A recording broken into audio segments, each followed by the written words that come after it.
Howdy, howdy, Facebook. Coming at you from the Paradigm Shift podcast. I'm Jamie Hinckley, your host, and sitting with me today is Patrick West.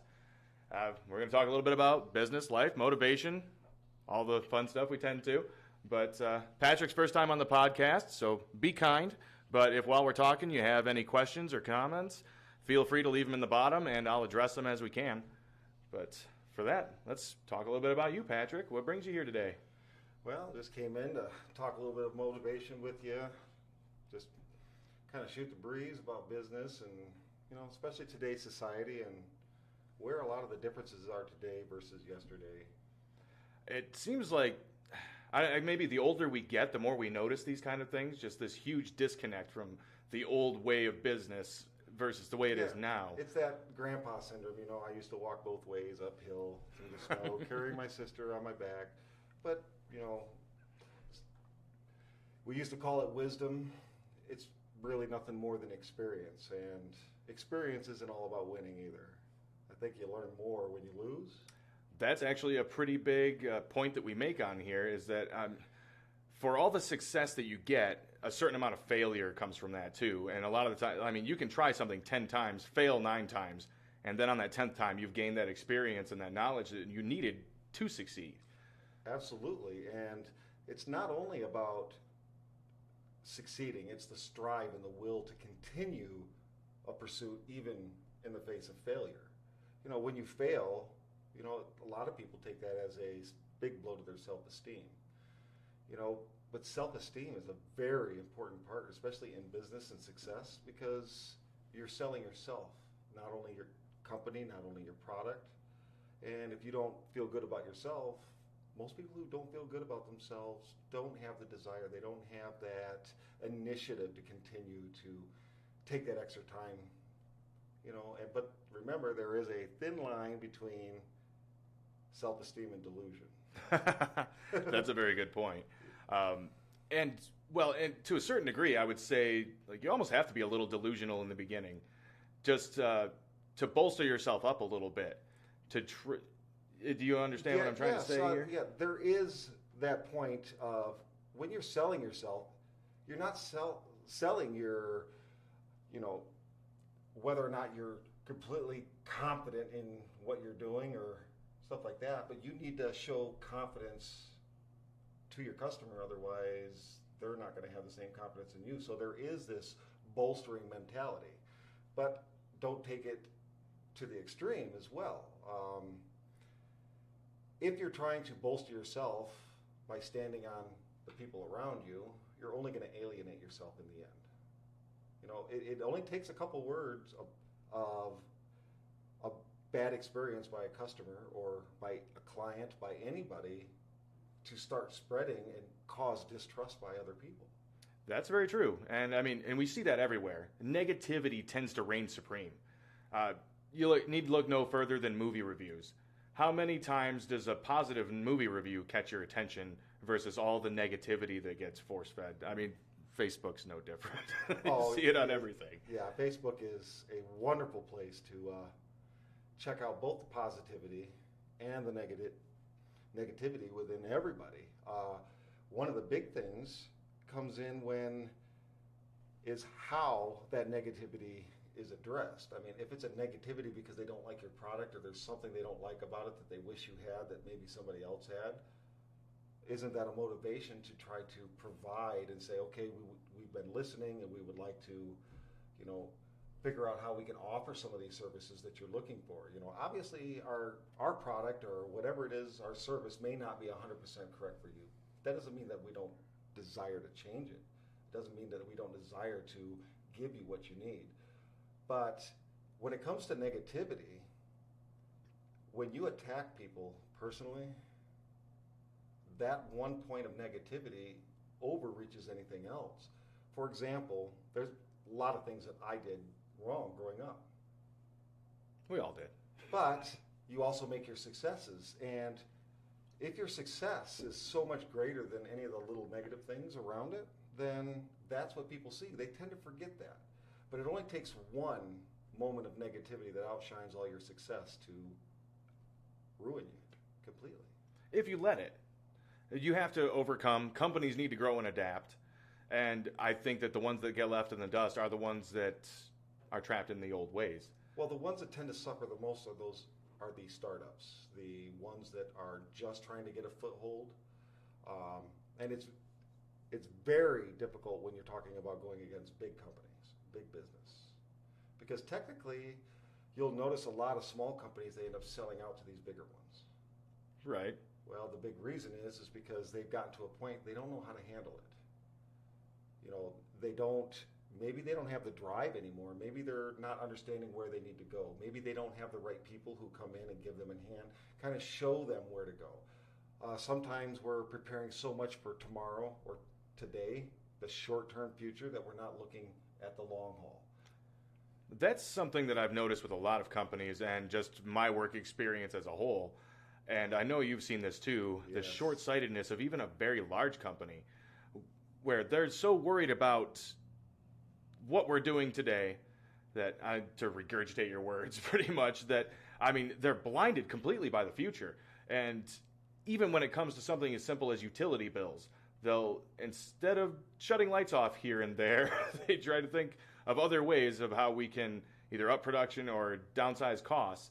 And I've always been of the opinion that the easiest way to get more revenue, if you say you've saturated the market and there's just nowhere else to go, lower your costs, find ways around it, and plan for the future. And quite frankly, if you reach that point where you've saturated the market, you should already have plans in place to do something about that. Open another avenue of the business, some way that you can continue to generate revenue and grow. And a lot of companies just don't seem to do that. Well, in that type of arena, we're more looking towards a certain number of products or something that your company is selling. Well, any product is going to be depending upon that product dying and a new product coming in, or that product going past its warranty or its life and needing replaced. You'll notice that even in cars, when you go and buy a brand new automobile, they don't last like they used to. They don't, the radio, all the little things, they tend to wear out very quickly. They don't build things for longevity anymore. They're guaranteeing a future sale. Right, but how many people are needing brand new cars if the car that they just bought 10 years ago still runs like it's 2 years old? Exactly. So there is a need in order to promote people to rebuy and buy again. As a matter of fact, some of the most successful items that go out there are things that have what's called a very short shelf life. That means people get them, they use them, and it's no longer useful, and then they need to buy more. I think about cell phones a lot when it comes to this type of conversation, because people used to carry them a lot longer. But there is this drive that the companies put forth to make you want to buy the new one. But it's not just that they have new shiny features that everybody wants. It's almost like they pre-program these things to peter out after a set amount of time. And maybe that's not exactly true, but there are certain aspects to that that's true. I don't think it's entirely intentional. Anytime you're dealing with microelectronics, especially in something that's portable, mobile, we drop them, we move them, Right. Stuff like that. Small electronics don't do very well with that kind of physical shock. We drop it in the toilet when we got it in my shirt pocket. I bend over, oh man, it's in the toilet. you sound like you speak from experience. Oh, I've had that happen a few times. But what really amazes me is when you look at the actual cost of the object versus its lifespan. I don't think of any other object that we buy at that cost that we would allow it to be able to be broken so immediately. I bought a $1,000 cell phone, only to have it on my side and accidentally fall off. It hit the very corner and the screen shattered. It cost $300 to replace that screen on that. Ooh. And I said, I don't know of anything else that I would ever have that's meant to be mobile, that one simple drop would destroy that $1,000. And then again, the companies kind of have you, because what else is there that accomplishes all the goals that your cell phone does? How much, Well, They become so ingrained in our society. but now we're talking about what we call the buyer's eye, and that is all those shiny new features make it seem so much greater. But the actual customers that actually use all the features of a phone, they use maybe 15 to 20% of the full features of a phone, but yet they're buying it for 100% of the features. Right. So they're willing to spend $1,000 on a phone, but they'll only use 15% of its capability. However, they look at that $150 phone, and they look at it like it's it garbage. has all the same features that you actually use, and can do it almost as well, but yet, oh, it's not the shiny one. It's not the one that makes me look good. And, right. I guess I don't look at image so much when I buy a phone, but I know I don't use them to their full capability. And so I'm a little guilty of that, too. But I am too. We're in that that time and age where we don't like to wait for anything. Right. We Really, we I'll want dump it that now. $1,000 into a faster processor. I mean, I say it all the time. I've even made posts on Facebook. It's like if I go to your website and you make me have to click off a couple ads to get to your website, I've already clicked off your website. I'm guilty of that, too, because, I don't know, the way ads are in this country annoys me to no end. So, yeah, I'm pretty guilty of that, too. Give me a streamlined, easy, fast experience, and I'm there. But as soon as you bog it down with one or two extra screens... Well, how many of those links on Facebook that take you to some website where you go to the website, and as soon as you open it up, just as you start to read what you thought you went there for, all of a sudden this thing pops up and starts asking you this. Well, Oh, God, I hate that. Everybody I don't hates exit that. the screen. I back right back to Facebook. I don't even want to read it anymore. I'll just go on to something else. I check the comments.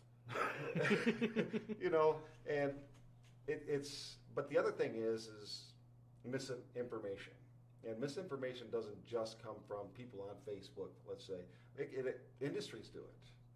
They try to lead you into a belief that supports them for the future. We're lost sheep.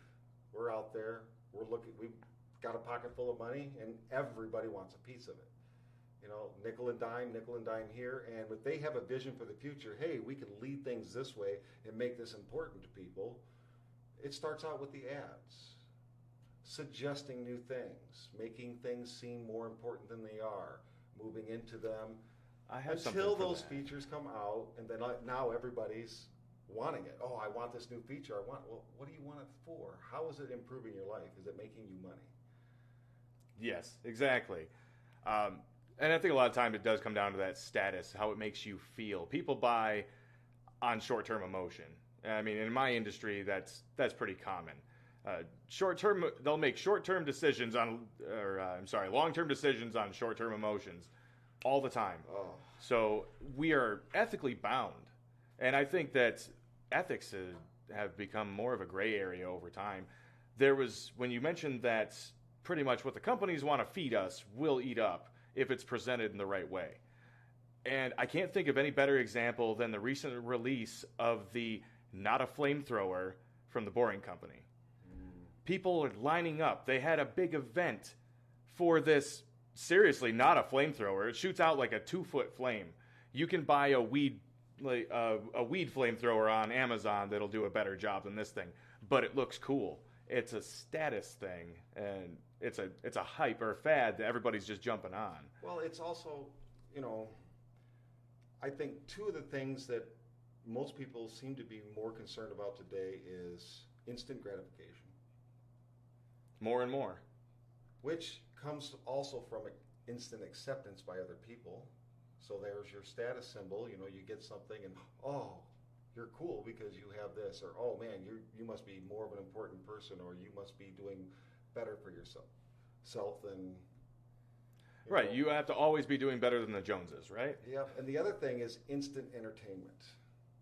People are so waylaid off of any focus that they have towards something by a chance at entertainment. If you look at just the nation, we went from a nation where we were the top industrial nation in the world. Other nations envied us and came because they wanted to learn how we could do the things that we did. And now we are no longer like that.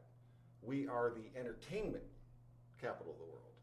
you say we're driven pretty much by greed and instant gratification. I would agree with that wholeheartedly, and I can't say I'm any less guilty than anyone else. No, but it's the same thing. It's the same journey we take with education. We're more concerned about our entertainment than we are learning. My kids and their tablets will prove that really quickly. Well, it's not a bad thing for them to have tablets, but you know what? I mean, with the internet today, you have the wealth of the world's knowledge at your fingertips. And more people are happy sitting at home watching YouTube or watching Facebook videos of squirrels driving jet skis and, kids saying funny things. I mean, yeah, it's cute and all, but I've watched people sit there for hours and hours and hours. And really, I mean, 5-10 minutes, maybe while you're on a commute or something like that, that's one thing. But to spend that much time focused on just that aspect, it's your life. Live it the way you want. But at the same time, don't come back complaining that I don't ever seem to get ahead. I can't seem to get a break. I can't. Well, you can't wait for somebody else. You have to do it yourself.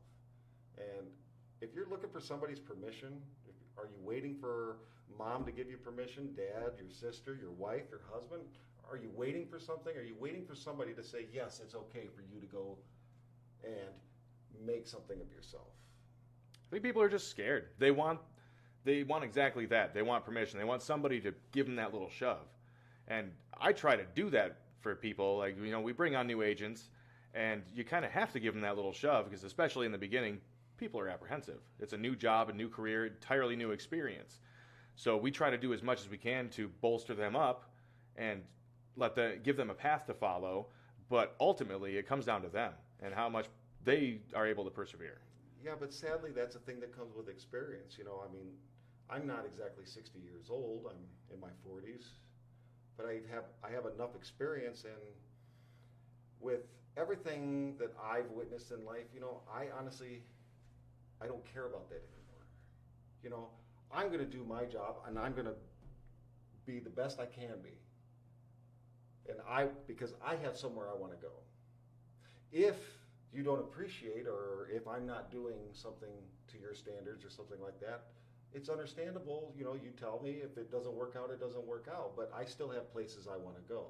I'm not going to sit and wait for you to show me or push me directly to where you want to go. I need to take the reins at some time. And I told you earlier I had a little anecdote about this. Mm-hmm. So this anecdote is just a little story, and it's about a kid that, more than anything in the world, he said that he wanted to be a billionaire. And one day, this billionaire was talking, and he was giving these speeches, and this kid was eating everything up. But he asked the billionaire after the show, and he went up to him and he says, man, he goes, could you teach me personally how to become a billionaire just like you? He goes, I want to be a billionaire more than anything in life. More than anything. I want it more than anything. The guy says, you know what? He goes, if you're that determined, he goes, I'll take you under my wing and I'll teach you to become a billionaire. And he said, really? He goes, yep, we start tonight. He goes, you meet me out there at this lake. He goes, about 11:30 at night. And the kid said, oh, 11:30 at night? He goes, okay. Well, the billionaire's standing out there at this lake and he's waiting. It's 11:30, 11:35. Around 11:40, the kid shows up, a little nervous. He's like, why did you bring me out here to a lake? And he said, look. He goes, I thought you were going to be here at 11:30. He goes, yeah, but this happened. And he was like, okay, but you made it. He goes, yep. He goes, so you want to be a billionaire? And he goes, yep. He goes, you want it more than anything? I said, yeah. He says, okay, I want you to walk out in the lake up to your knees. And the kid says, what? He goes, it's the middle of the night and it's kind of cold out. He goes, I'm sure the water's not warm. He goes, I thought you wanted to be a billionaire. The kid said, okay. He walked out there to his knees and he goes, okay, is this far enough? He goes, you know what? He goes, why don't you walk out to your waist? The kid looked at him and says, what are you trying to do?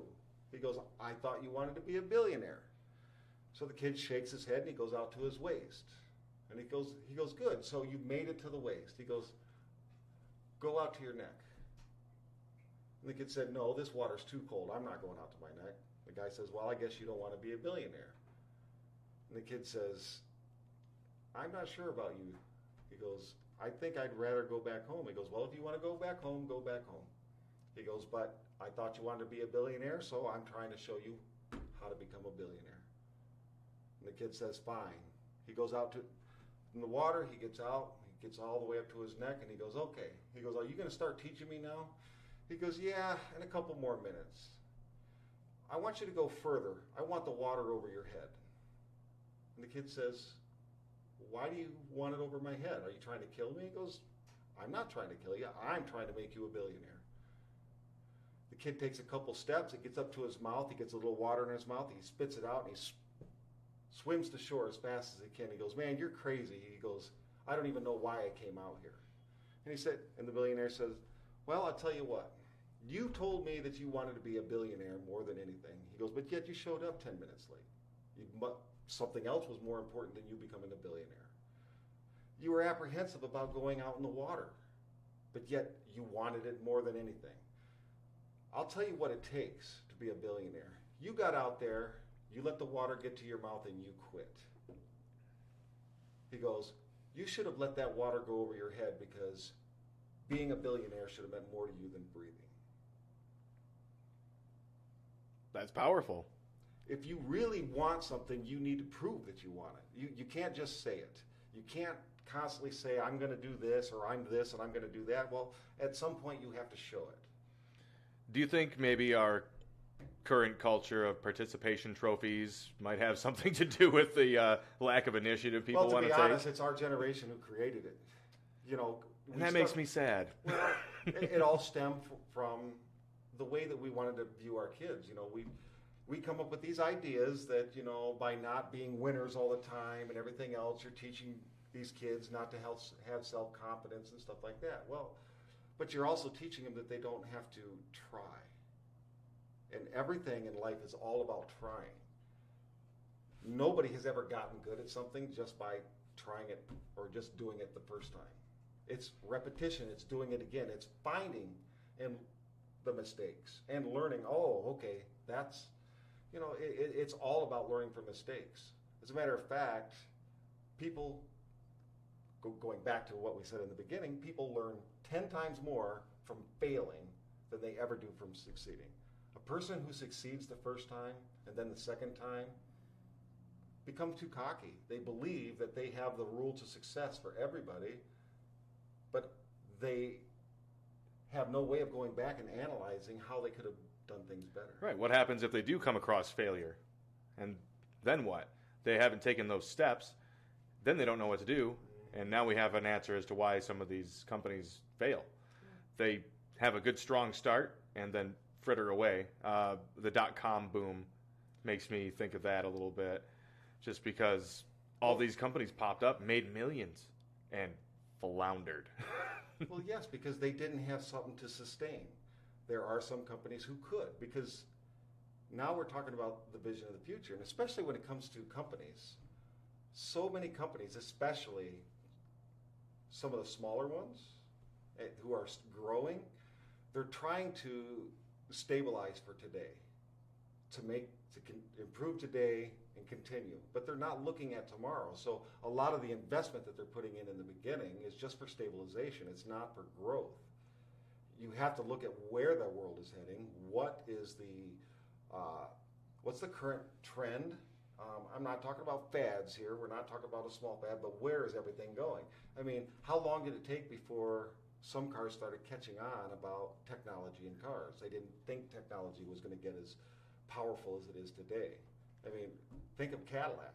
And Cadillac had OnStar 10 years before any other car. Yeah, when you stop and think about it, they have. They already understood that technology is where it's going to go. Walk into a Ford plant or a General Motors plant and look at what they're talking about today, and it's going to be surprising to people. Their goals are to be the world leaders in industry using artificial intelligence. Well, artificial intelligence is huge today. People don't see it as much as they think, but you interact with it every single day. Right, it's everywhere. I mean, you need look no further than Facebook. Facebook, Bixby. But really, it is everywhere. The thing is most people, when they hear the term artificial intelligence, they're thinking of, Like robots. Yeah, they're thinking Terminator and stuff like that. But we're not talking about self-thinking. We're talking about software that can analyze and become better at what it does. And the reason I pointed out Facebook, I mean, when did you first notice that when you popped in a picture, that it actually could find the faces and highlight them and actually even point them to people on your friends list? That's been a few years now. It's been doing that. Right. You just get used to it. Exactly. But you don't think about it because, right, exactly. It's not an android staring you in the face trying to pass the Turing test. So. But in the beginning, it was kind of shoddy, but it got better and better. But that's the self-nature of neural networks and AI, machine learning, is that it takes all of its failures and uses that as how to correct itself in order to achieve the correct result. One of the greatest discoveries made by artificial intelligence was in early diagnosis of cancer. When they used to they would take mammograms and all this other things, and they would actually have to put it on, and people would literally go through and look for cancer cells. So they said, you know what? Let's create a computer software that can go through and look for it. Well, when they were doing it, they were introduced to machine learning and neural networks, and they started doing this, and guess what came back? The neural network came back and started showing positive signs for cancer, and people were looking at it saying, oh, it's wrong because there's no cancer. Well, when they analyzed with the software, what they found out is the software found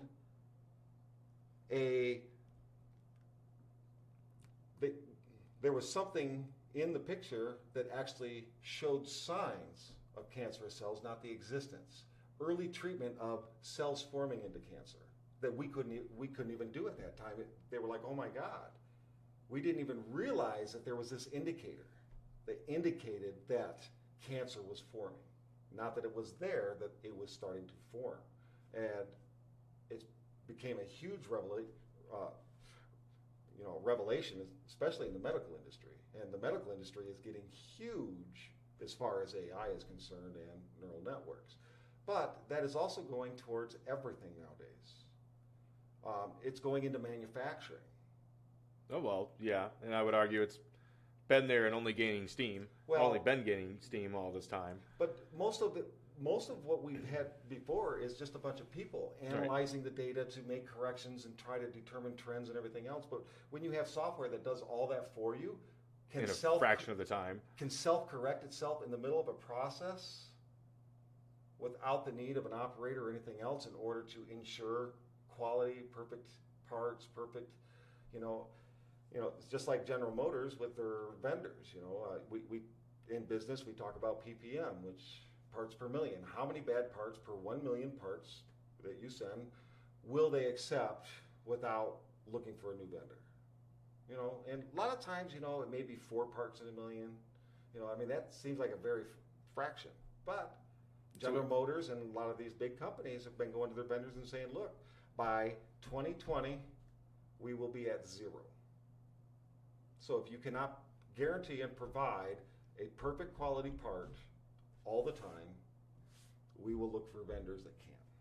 Well, and that only makes sense that the customer should dictate what you try to do with your business, right? Exactly.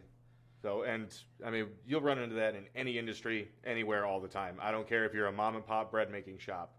If you're making crappy moldy bread, you're not going to have customers. And even, especially with the food industry, it seems like it's that much more touchy. Like 1 part per million is all it takes. That one little bit of bad word of mouth, and you could be sunk by that. Exactly. And there's some areas, that perfect quality 100% of the time is a near impossible task. If you go to a restaurant and they have an actual recipe for a specific entree, and let's say there's 20 of these restaurants around the state, and each one has the same recipe. Well, you would expect that every single one that you go to, it would taste the same, it would be cooked the same, it would be presented the same, but that's not the case. You know, you get this cook over here versus this cook. You know, maybe he cooked it a little longer, he didn't cook it long enough. I've done that many times. You know, you go into a restaurant because, hey, this is a restaurant I like, but the food wasn't very good. But then you go to it again at this one, and wow, it was really great this time. You know, food is very difficult thing. Oh, there's so many variables. Continue. Exactly. That this meat is one day older than the other one. It doesn't mean it's bad. It's a little bit older, so it's a little more rested. Or even just the fact that it's from a different cow. Exactly. You know, and there's a science behind everything, even cooking.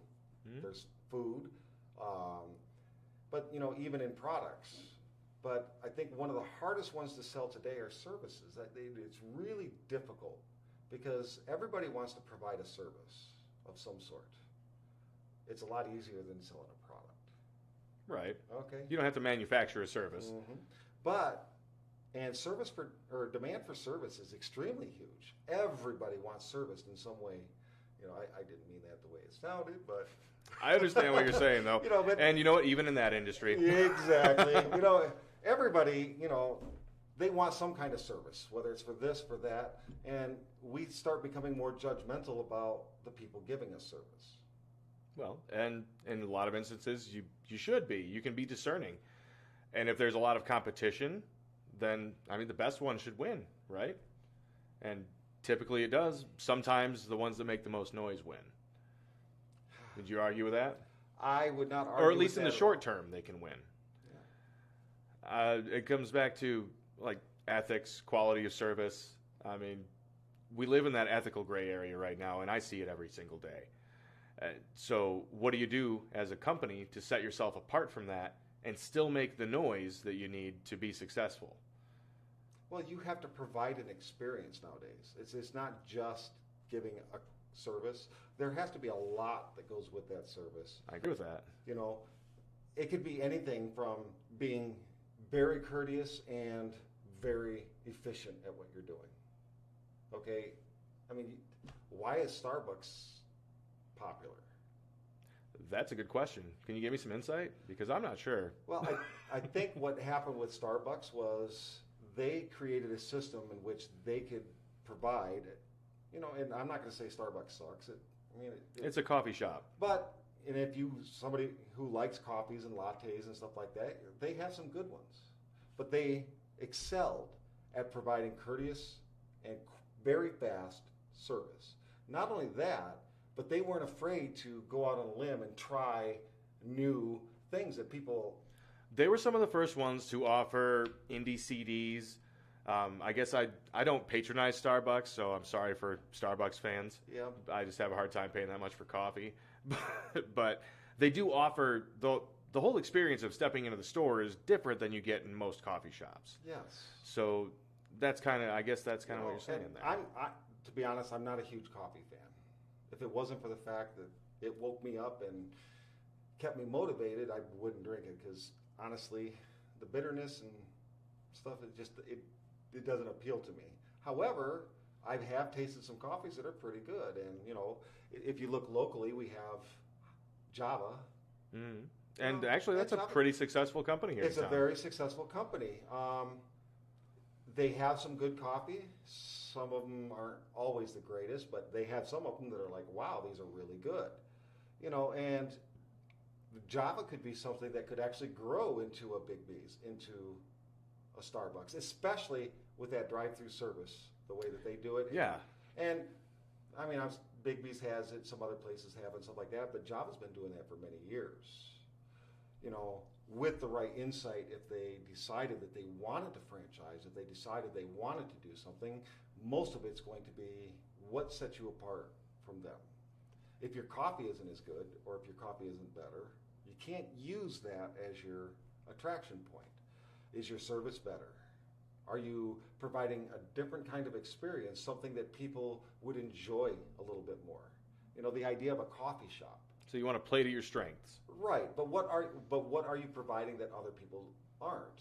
Do you have a new and creative way of doing something, you know? And if you don't, that therein lies the need for innovation, right? Well, right, but if you think about it, much of Java's success has been from the fact that up until The last couple of years. a few years ago, there was very little competition except for convenience stores going into Walmart or Myers, Speedway, Wesco, or something like that, where you could get a coffee. And for some people, that was more convenient because I needed to get gas before work, so I'm going to go in and I'm going to grab a coffee while I'm here.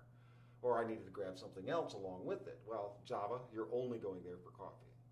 Right. So that's the only thing you're going there for. The motivation for people coming to your place is only coffee.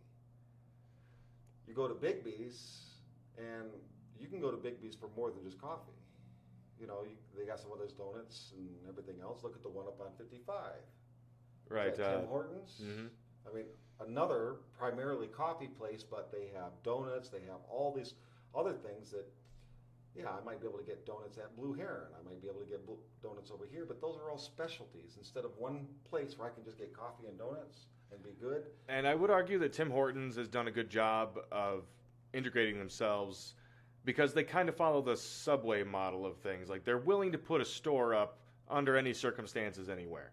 Like, they'll tie in with a gas station. There'll be a standalone location.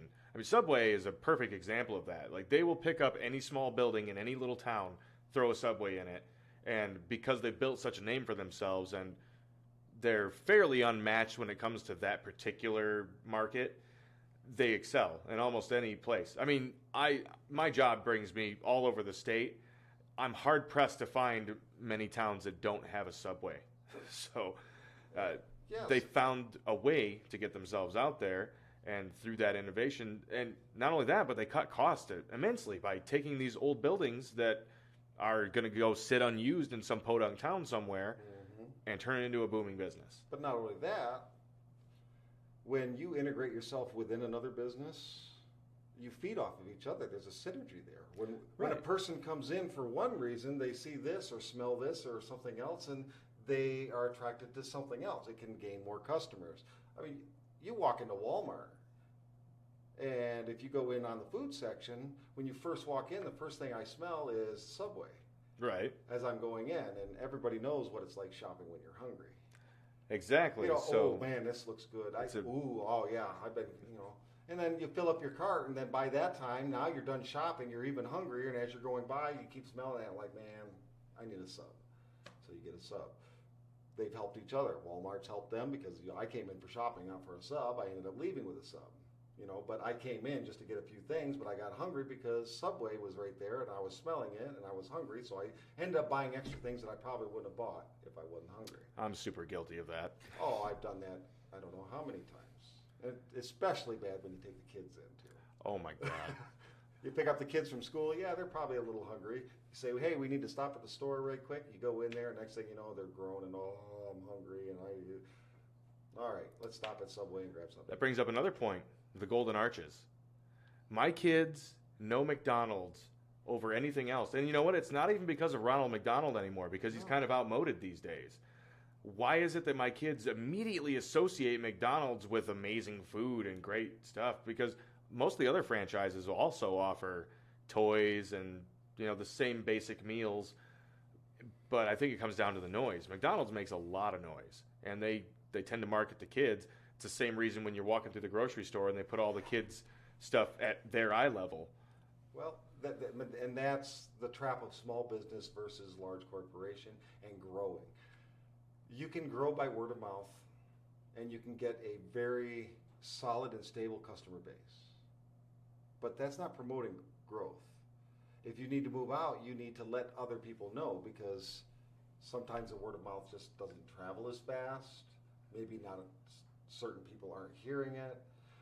So you need to advertise. You need to get out there, and you need to let people know, and you need to market yourself and say, hey, this is what I have. Hey, look at me, look at me. Spending that little bit of time, whether it's putting yourself on the web. I mean, everybody's on their phone today. And it's not hard. For years on Facebook, you've been able to create business Facebook pages and even advertise yourself on Facebook for free. It's free advertisement to a huge community, and even in this town, Cadillac is not a large town, comparatively, but it's larger than say Manton and some of those surrounding ones. But once you compare yourself to Grand Rapids, we look very tiny. But you walk through this town, and it doesn't matter where I go, I see people's nose in their phone all the time. And whether or not they're on a website or whatnot, I could guarantee you that 50% of the time it's on Facebook. I would guarantee that too. Facebook took a great idea. I mean, social media has been around for a very long time. They streamlined it and marketed it to college kids, and that market ate it up, and then from there it's just exploded. And the college kids got older. But if you start looking at the younger kids, a lot of them aren't Facebook. You're right. I mean, because the next new thing is coming up, right? Well, I mean, you've got it's Instagram, Twitter. It's not always about the next new thing either. Start looking at the direction Facebook is going today versus where it was 5 years ago versus the 5 years before that. As these corporations grow and they start becoming billion-dollar companies and stuff like that, their terms of services start changing.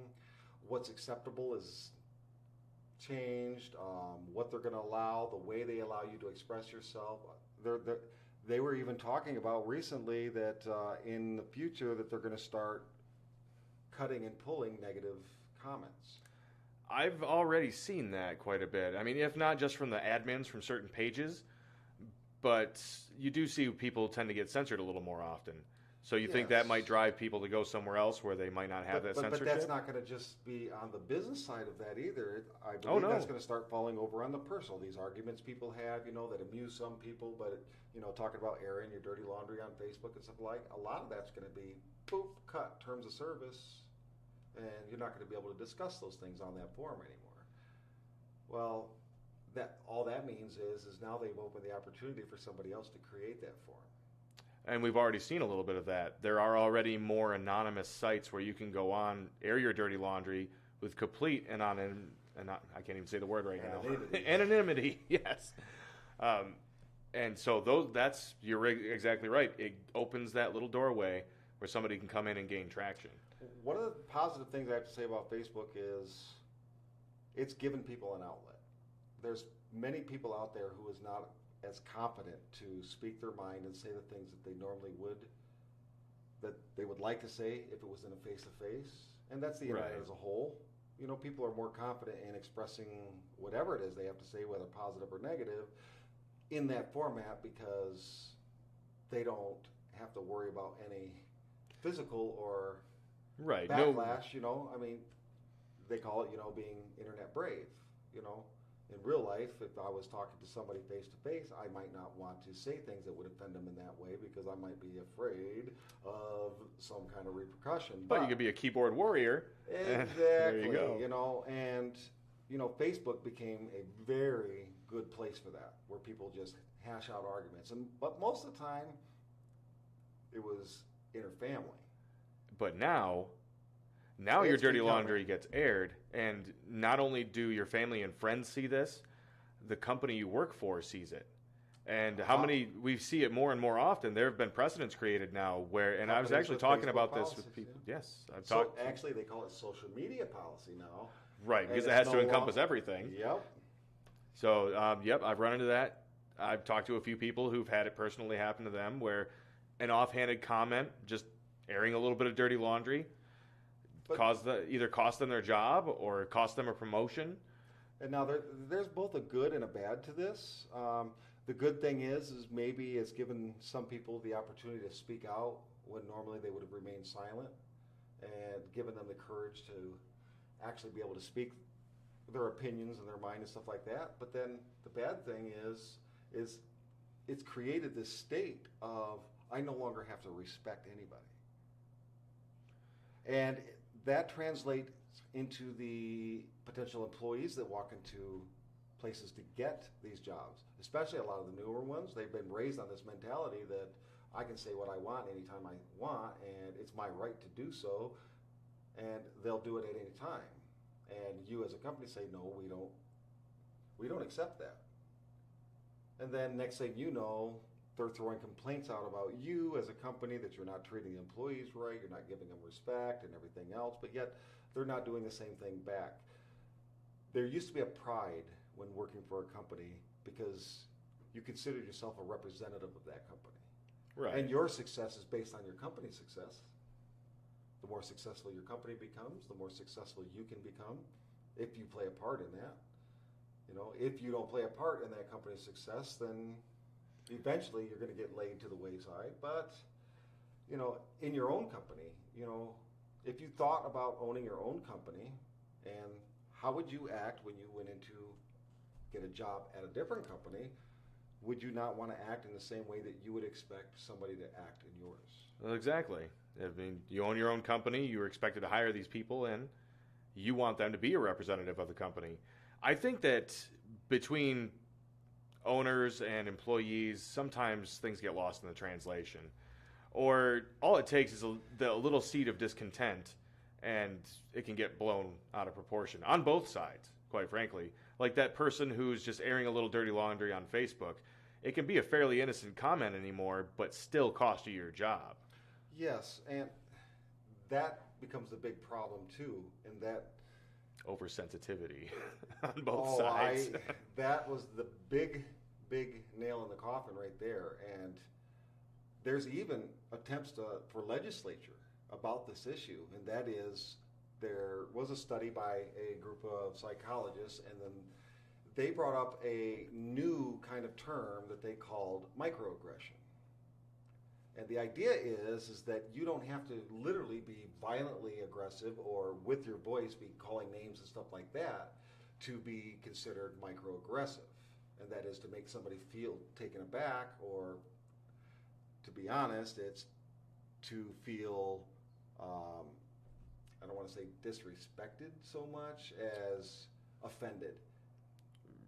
Which is a huge idea nowadays. But the idea of microaggression is that it can be even caused by disagreement. Just disagreeing with an idea. Well, if that becomes the case, how do you ever progress? Because if somebody presents an idea and you're not allowed to disagree with that, there goes debate. I mean, how are we going to choose our next president if they can't debate, if they can't disagree with one another? If everybody has to agree all the time with everybody else, and you're not allowed to point out opposite viewpoints and stuff like that, it's not possible. It's not possible. At that point, the loudest voice wins. And the ones who are complaining about it are the ones who have an agenda attached to what they want to say, and they don't want people to be able to disagree with that and affect their agenda. And they're actually starting to bring it in and saying it's causing me not only emotional damage, but it's causing me financial damage as well. And you get all kinds of people who will go in and they will say, hey, stop negative comments, stop, YouTube is a big one. People make a lot of money off of YouTube. A lot of these YouTubers, as they say, make a lot of money. And or they when used people to. come in, when people come in and start throwing these negative comments and stuff like that, or proving them wrong or opposing their viewpoint, they start losing viewers. They're going to YouTube and saying, hey, we got to stop all these comments. We can't allow people to go in here and do this because it's causing me money. But even at the same time, if what they're saying is bogus to begin with, we got to protect everybody. So now what happens is you're trying to appease people and make them always feel comfortable with anything. And in doing so, what you're going to do is you're going to end up with in the future, if you continue this role, you're going to end up with a future of a bunch of people who have the worst ideas possible.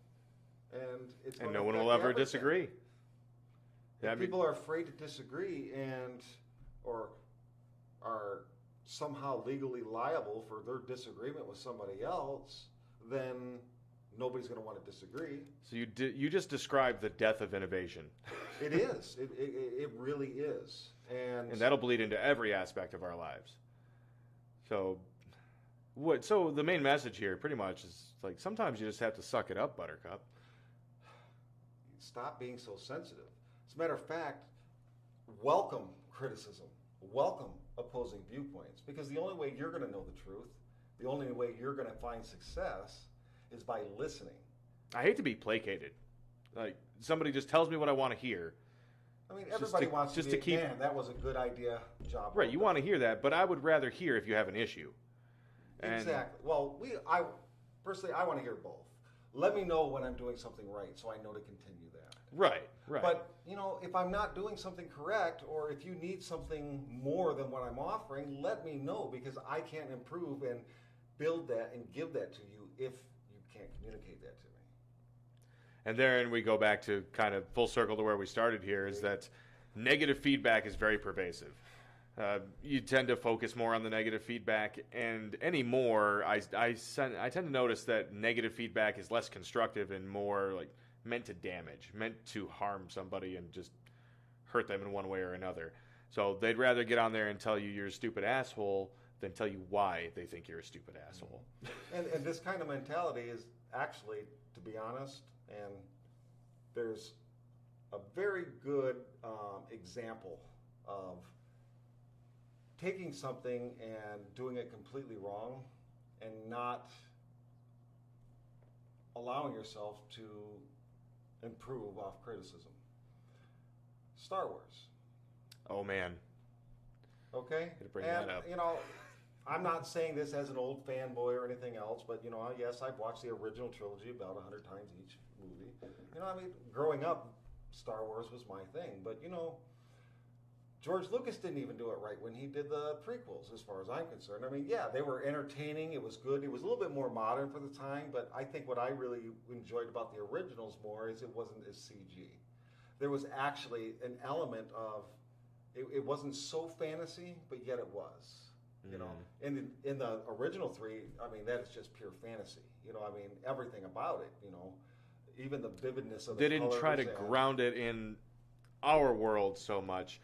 I think immediately when I think of the original trilogy, show than it was an actual story that people could relate to. Okay, but then you take these new ones. Okay, and I'll admit, the very first one came out, and I was excited for it. We watched that together. And yes, we did. we did. Went to the theater, and you know what? Yes, it has a lot of similarities to the very first one, but it was a different story. Yes, there's some plot holes, but I'm sorry. There's a lot of plot holes in the original trilogy. Well, right. And in anything, you're not going to get a perfect story. But you know what? You know what makes us... You know how you know that the original trilogy was a success? It's because even with all those plot holes and people finding them, people talked about those plot holes for the next 3 decades. Right. What could have it been? I bet you it was this. Right. The plot holes weren't so much plot holes as they were open for interpretation. Exactly. You just created conversation points. But now you have to wonder, is it a difference in the audience? Well, no. It's a difference in the intention of the filmmakers. Okay. I think I see where you're going here. Because what happened in the original films, George Lucas was originally, he was interviewed about it, and they talked about it. He said, I kind of used this inspiration about the Nazis and stuff like that.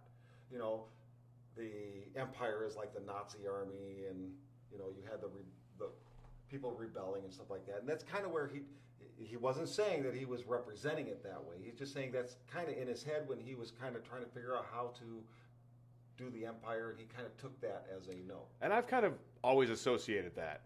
Right, that but idea. He wasn't blunt about it and stuff like that. And he also wasn't trying to push any political message, any social themes, or anything else. He was trying to tell a story, and it was a traditional story, about the good versus evil and the fight, and the underdog and everything else, and the good guy wins, stuff like that. It was based off of your traditional model. And he said that that's why people felt for it. Because people enjoy that. But the new movies, what ended up happening is you take the first one. The biggest complaint was that how much it rehashed and was similar to the original one. I'm sorry. Once again, you have this empire that came out of nowhere. You don't know where it came from. You don't know where it started. And they have this planet-killing base. There are a lot of similarities. And then all of a sudden, you have this person that's pretty much an orphan on a desert planet. And then... the similarities were uncanny. However, but the story was different. And you know, people scream and say, "Oh, it's because it wasn't a guy that was the new Jedi; it was a girl." I don't have a problem with that, and I think if people did, Marvel would be not doing as good as it does now. I mean, come on, Marvel can put movies out back to back to back within a month of each other, and each one hitting box office records. And I'm a little surprised by that too. I think that they tend to But then you get pander. But that's what sells tickets. They do, but they do it. There's a different way of doing things. But then you have Star Wars. You have this money-making IP that just the name alone, when you talked about that first movie coming out, the hype was unreal. They marketed the shit out of that movie. Well, they did, but also they had the entire history of Star Wars fans already going in. Well, yeah. And then they're trying to attract new ones. But what did they do? They alienated the original fan base. And as a matter of fact, Kathleen Kennedy, which is she's a director of LucasArts through Disney, she had even made a statement saying, my target audience isn't the old fanboys. She goes, we want to bring in a new audience, a new group. And she goes, and we don't have to listen to them because we know what we want, we know what we're doing. So you alienate your old customers. You already have this customer base that is going to bring in billions, just them alone. And yet now you want to alienate them, and then you wonder, Rogue One comes out. It did good. It didn't do great, but comparing to the budget that they put into it, which is a very low budget that they put for a Star Wars movie, yeah. For a Star Wars movie, they did phenomenal. Honestly, I think of the new series, that one's my favorite. But then they came out with The Last Jedi. And I wanted to see it, you know. So we went to Celebration Theater. 3D was all sold out, so I just got a regular one. I was actually ready to stand up and walk out about halfway through the movie. What was it that turned you off? Because it wasn't Star Wars. It really wasn't. There was this bugging feeling that they were trying to do something that wasn't correct. Just the way that the characters interacted with each other. They were trying to push a message that was completely not Star Wars-esque. Then you get Solo. I have not seen that yet. As a matter of fact, it's estimated that Solo may cost Disney $500 million. I've heard the bad press. And what? Now though? They're blaming it on trolls, as they say, the ones who are fueling up this boycott and this frenzy, the boycott this and everything else, and they're saying, well, unfortunately, when you have a leader such as Kathleen Kennedy, who came to the forefront and admitted and even said, without regret, and actually it seemed like with a little malice in her voice, that she actually had intentions in the movie. And I'll explain those in a minute, but when you start talking like that and you turn Star Wars into a political forum in order to express your own personal political views, you know, then you start making people say, okay, I'm not sure I exactly want to take my children to see this. It's pushing an agenda. Exactly, because, you know, that's the whole thing about morals and values of a family, right? You teach your children what your morals and values are. You hope that they will share those, right? But eventually, those children grow up and they need to discover their own. Sometimes it's not exactly the same way you view things, but, you know, as long as you've given them the tools to be able to judge and make that determination themselves, you've done your job. And, I mean, that's an opinion on my behalf. You know, some people may say, no, my kids need to follow exactly the way I feel things are, you know, but, I mean, that's up to you. But am I going to take my child to see a movie that is spewing their own morals and own political and social ideas towards my children? And you know, people talk about, you know, social justice warriors or stuff like that. You know, I don't have a problem with people wanting social equality and everything else. That's fine. But don't take my movie and make that as your forum to express that. Makes me want to talk about the Ghostbusters remake, but Well, let's continue. You're trying something new. I mean, But is it new? Is it not just a gimmick? it is. Ghostbusters was always a gimmick, but you look at Ghostbusters 2, that was a gimmick. Ghostbusters 3 was a gimmick. But it was a gimmick done well.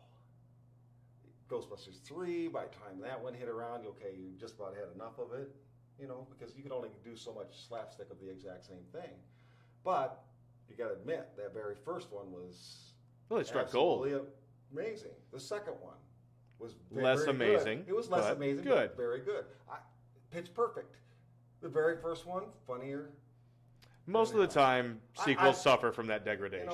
Exactly. And, But- Amy is... But Solo is it's an interesting case because I think I know where we're heading with this. For one thing you said about them blaming the trolls for the failure of this movie, they're not taking accountability for what they did, which was they didn't make a good Star Wars movie. No. Flat out. But And look at how they treated the original idols. that too. They kind of I'm sorry, but you take Luke Skywalker, who everybody idolized. When you go to the actual old polls of who is your favorite Star Wars character of all time in the original trilogies, Luke Skywalker won head over heels. Everybody loved Luke Skywalker. I like Han Solo, everybody has their own sensibilities, But, right? Han Solo was actually number 2. Princess Leia was number 3. Then there was like R2-D2 and Chewbacca and all them, but they had their favorite characters. Even Darth Vader, he rated very high in people's favorites. Really evil and everything else, but come on. The guy...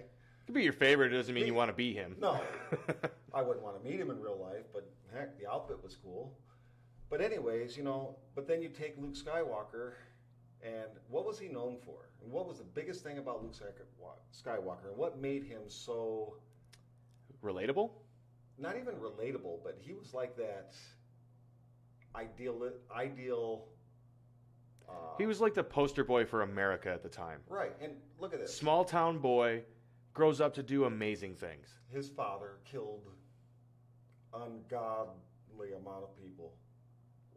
Right. By far the most evil person in the galaxy, but yet he did not want to kill his father ever, because he thought that there was a little bit of good in him, and as long as there was that little bit of good in him, he wanted to save his father. So people want to aspire to be somebody with those kind of convictions. Right, but then you create a movie introducing Luke Skywalker back into the franchise after the first one, not even having him there and only having my cameo at the end. Right. You introduce him into there by telling people that he tried to kill his nephew because he saw some dark side in his nephew. Hold on a second here. That's completely opposite the character. But then he became a hermit, went and hid on an island for the rest of his life, and he wants the Jedi to die, and he doesn't want to come back. And you do all this stuff with this character, and you turn him into this unbelievable and just... Fairly unlikable character. Yeah. And so they succeeded in alienating the original fans while trying to capture a new, bigger, I imagine bigger or better customer base. Right, but that doesn't make sense to me. But at the same time, why does it make sense to Disney? I kids to watch this movie. Yeah, in the original trilogy, did you ever see a real inappropriate scene or anything that you might consider inappropriate? The brother-sister kiss is the only thing that comes to mind, and really, how bad was it? But how bad was it when you saw that at the first time? You didn't know at the time. You didn't even know Right. they were brother and sister. You found that out later. So... Okay, Yeah. and it wasn't even a romantic kiss. It was just a... Right, hardly even anything. Right, but here you go. Now you got Luke Skywalker on this island, and here's this creature laying up on its back with these big old breasts hanging out, and he's milking these breasts and drinking this milk. And it's like, okay, that's fine, but when you start going through and you start looking at these different things, it's the points that she's trying to bring out, and she clearly stated. She goes, look, Hollywood and movies are focused too much on white men. There's not enough... Need diversity. There's enough diversity, and women always have to play a secondary role. She said that she wanted to use these movies to show young girls that women could be just as powerful or even more powerful than men. Which is fine. Okay. The other thing is, and she said she's fighting for equal rights for women and for respect for women and stuff like that. The whole idea of that breast scene and stuff like that was for people's reaction to mothers breastfeeding in public. So, again, pushing the social agenda. Exactly. Which has never been what Star Wars is about. Okay, but then you look at Solo. Now you start presenting Lando Calrissian, and they call him what's the word I'm looking for? They did it. Scruffy nerf herder? No. It's even above bisexual. It's a person who is sexually attracted to everything. Omnisexual? There is a word for that. It was even further than that. I'm sure somebody could correct us. Yes, but anyways, that's how they wanted to portray him. He actually had a sexual love for droids. Things are getting interesting here. So now they're pushing this agenda, and at the same time, now you have a droid trying to fight for droid rights. So somewhere in the mix, Star Wars got lost in all the social justice. Yes. Which we've seen happen with numerous other franchises too. But is it going to stop? Are they, is it going to continue on this trend? I think the more money they lose, the more they're going to want to go back to those old sensibilities. I have a feeling that it's not, because the word up the grapevine is Kathleen Kennedy may be out. Oh, well, really, Hollywood's a fickle industry. So a couple of missteps, and that's it. But it's not just hurting this Star Wars IP that they bought for $4 billion. Mm. Because Disney owns it, it's now affecting the Disney IP. And we can't have that. Because if you think about it, everybody's associating the LucasArts and the good movies before Disney. And now that Disney has it and they're all terrible, Disney is the one causing and responsible. Well, we knew that Disney couldn't make good Star Wars movies and stuff like that. And, just this last box office just shows that there's an issue there. Now, a lot of critics will go on and say, well, people are having an issue with, they're getting burned out on it because they're doing too many side by side, but it's really not the case, because people are buying it right up. So every Star Wars thing that came out. But when you sit there and talk about stores that really have suffered because of Star Wars toys, one of the big reasons for Toys R Us shut down. Nobody was buying the Star Wars toys, and they had shelves and shelves and shelves and shelves, entire sections of the entire store dedicated to Star Wars merchandise that never moved. I walked into a Toys R Us down by Saginaw before it closed, and this was before Toys R Us had even... Before the announcement was made? Exactly, and I went in there and I was finding Star Wars toys, figures, and everything else whose original price was $20 on sale for $1.99. Whoa. And this is only 5 months after the movie release. So that's rough. Right, but when these stores have invested that much money into this merchandise and everything else, and it's not moving, they take a huge hit too. It's interesting to me that it is a domino effect. And I guarantee if we delved in further, we could find other businesses that have suffered because of it. And Disney is such a monster now. I mean, they have their hand in everything. And I see that only getting worse. I mean, they just acquired Fox. So Disney is the Google. But that's the thing. They've been that for so long, and they've only gained more and more steam as time went on. But I'm afraid that we're kind of out of time. Yep. We've gone quite a bit over how we normally go. Yeah. But, yeah, good talk, though. So I'm going to say have a good night, Facebook. I hope you enjoyed our chat. Sorry for all the Star Wars talk for those who aren't fans. But it does all, I mean, it really all ties to business. It does. And you're not going to find a bigger business than Disney. So anytime we could talk about that, we really should.